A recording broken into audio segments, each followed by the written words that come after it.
All right. Welcome back. We are Game 2004. That's Game Engines 2 in the winter 2026 semester at Georgian. And it is our week 2, part 1 of our broadcast and recording. And even my friends all got here just on time. Right? It's all good. It's all good, man, as they say. Today, we're going to continue with what we did last week, which was we talked about our level design a little bit. So on the docket today, we got exterior level design 1, and talk about some landscape tools. And then we're going to do that within our lab section of this day. We're going to talk about that. I've released assignment 1, and I'm going to talk about that first. I'm going to start off with that. Talk about the details for assignment 1. Do 2 weeks from now, 2 short weeks. Sounds like a long time, but not a long time, right? Especially with everything else I'm giving you this week, right? Let's do 2 weeks from now, right? So I don't recommend you wait to start any of this stuff that I give you today, tomorrow, and Friday. A service announcement. I have to make this happen. Two service announcements. 1, Global Game Jam. Talked about that. Join Global Game Jam today, right? You'll have loads of fun with all your fellow Georgian people, right? And then the next service announcement is this. Tomorrow, we might have a terrible amount of snow, I'm hearing, right? Possible, because overnight, and we had rain all day today, which means it could be like a freezing layer underneath snow. So I may make a call. I may make that call tomorrow morning, early, to let you guys know if it's going to be fully online, like for tomorrow, right? Because it doesn't make sense for me to risk anybody's life, especially mine, right? To come for an hour, and then, have bad times. We don't have to have that. We can run things very well remote if we need to. I don't want to, and if we do, I'll let you know, right? Early.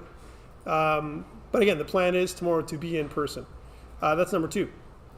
I want to start by talking about, before we move on to anything else, with assignment 1. Okay, let's talk about assignment 1, and some of this should not be a surprise. This is already posted up on Blackboard. The assignment is open. Again, it's only for groups. So if you can't see the assignment or you not have access to it, it's because? What is it because? Because you haven't joined a group. That's why. Join a group, man. That's another service announcement for today. Join a group if you haven't joined one already. Is anyone not part of a group?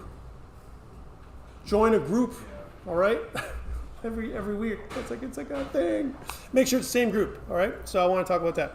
So here's what I want you guys to build. So an objective for this one is, it introduces you to exterior level design workflows in Unreal Engine 5. You're working in pairs. You could also work alone if you want to, even though it says working in pairs. So if you're someone who's like, I work alone, like I said this before, like last week, you could elect to work alone as well.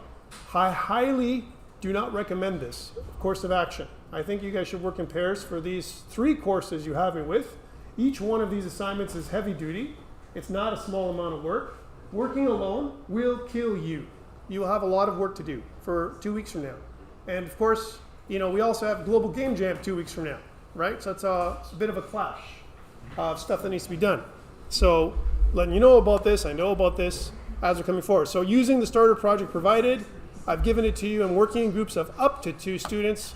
You're going to design and build an exterior landscape level intended for exploration from a third-person perspective. All right, so it can't be top-down. It can't be some other weird cockamamie thing. It's got to be from a third-person perspective. The provided third-person character created in blueprints in C++ in a previous course, you know what that course is, last semester, must be used to traverse the environment. So I want you guys to use that. You could change characters if you don't like the archer, if you want to make it so it's the knight or someone else, because that's your style. You really want to go there? Go ahead, right? But don't spend any extra time you don't have to, because there's lots of stuff to do that I'm going to be giving you over these next 2 weeks, right? Number 1, landscape and landmarks. A sculpted landscape using Unreal Engine's landscape tools. At least 2 major landmarks or structures. Why am I saying 2? Because there's 2 of you. And if you're alone, you still got to do 2, right? That's why I said pairs, guys. Don't do it alone, right? Buildings, ruins, towers, rock formations, all that kind of stuff is what you want to do. Landmarks must be clearly visible and used intentionally for navigation and wayfinding. So it can't just be random stuff you just slap into the level. That's not what I'm looking for, okay? References and ideation. I want to see your references. So if you have images, if you've got models, stuff that you're using to block out, this is part of your stuff that I want you to talk about in your video. All right, so I want you to show me your blockouts. This is not simply putting the level together. If you just put the level, slap it together last minute, you will lose marks. All right, I need to see your process. I want to understand your thinking, and I want you to work with your partner well in order for you to create something that's awesome. References may come from real world locations, architecture, film, or games. References must be shown and discussed in your video demo. Okay, so you have to do these things. I don't necessarily need to see the references as documents, although that would be helpful. And if it's helpful for you, when you make a little presentation, you can show your references in a document. But it's really about showing it to me and talking about it in your video. Your video is the main thing here that you're doing, because you're talking about your process.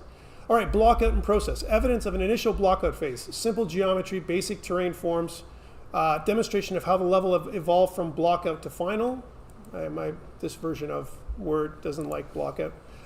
Students must show iteration and design decision making. So it's not just about, here's my final version. No, I'm not looking for that. I want to see your thoughts. I want to see your process. I want you to discuss it a little bit. It's going to really be a lot of learning for you guys if you do this. If you want to chintz out and not do it and give me some skint assignment, you'll get skint marks. Okay, I'm just letting you know. Straight up, don't do that. Scale and proportion.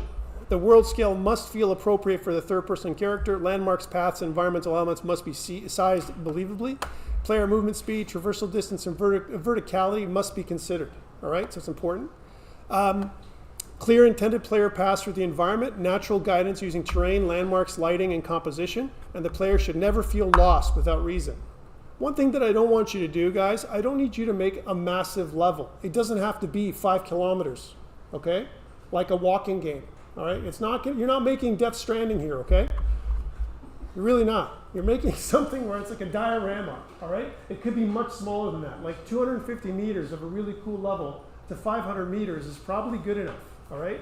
It's a lot. Even that is a lot. It's like half a kilometer of stuff that you want to populate your level with to a kilometer max. Don't go to 5K, right? Why would you do that? Imagine take this a level up. I saw a guy, a previous student of mine that I taught at Canador 2 years ago at Level Up. He was there. He's like, look, I got my beautiful level. I did an Unreal Engine. I'm like, awesome. Show me your stuff. He goes, hold on a second. And he just showed me him traveling through the level. I'm like, so where's the conflict? He's like, I'm not there yet. Hold on. Right? And I'm like, dude, it's over. Can't you do something like right now? Because when the judges come by, man, I mean, that's the problem. Like, he was so proud of all the foliage and everything he did, like the details and stuff. I'm like, yeah, but what's this game about? Is it a walking game? Like, what kind of game is this, right? And so think about, be conscious, be clear in your mind about what you're doing when you're making something to show. You've got 5 to 10 minutes. This is kind of a simulation of what it would be like in Level Up, right? 5 to 10 minutes max. You're going to show your stuff off. Don't make your level massive. One day, and that day is not this day, I like to say those words, right? You can make a massive open world, right? But that is not for this assignment. This assignment is a small diorama, a closed kind of like sandbox that you're going to show me when you do your assignment. Okay, lighting is a design tool. Use of basic lighting to highlight landmarks, guide player movement, support mood and readability. Advanced lighting techniques are not required, but intentional lighting is expected. So it's not like you're going to put random lights somewhere. If there's a light somewhere, there better be a reason for it. Okay, there's got to be reasons why you're doing what you're doing. Environmental storytelling. Okay, so the environment should suggest a story or context. Visual cues, placement of assets, terrain, where, lighting, composition should imply who was there, what happened, why the space exists. Students may create or import simple assets, create materials and material instances, use foliage tools appropriately, use blueprint logic if needed for simple interactions. Okay, so you don't need to have a lot of blueprints. You don't have to have a lot of code here. What I'm looking for this assignment is exactly what I'm asking you to do. Like, set up your level here. That's what this first assignment is. Think about this as a bigger project with 4 parts. This is part 1, okay? There will be other parts where I ask you to do stuff, to show me things, to have enemies, to do whatever. Not this part, okay? Mandatory, of course, is version control. Please read this carefully. I want commits from both parties, both people, all right? Not just one. Oh yeah, I committed everything. Why? Yeah, try and figure that out. Figure out how you work together with one person. Same thing with your video. I want you to do things like a little differently for this one.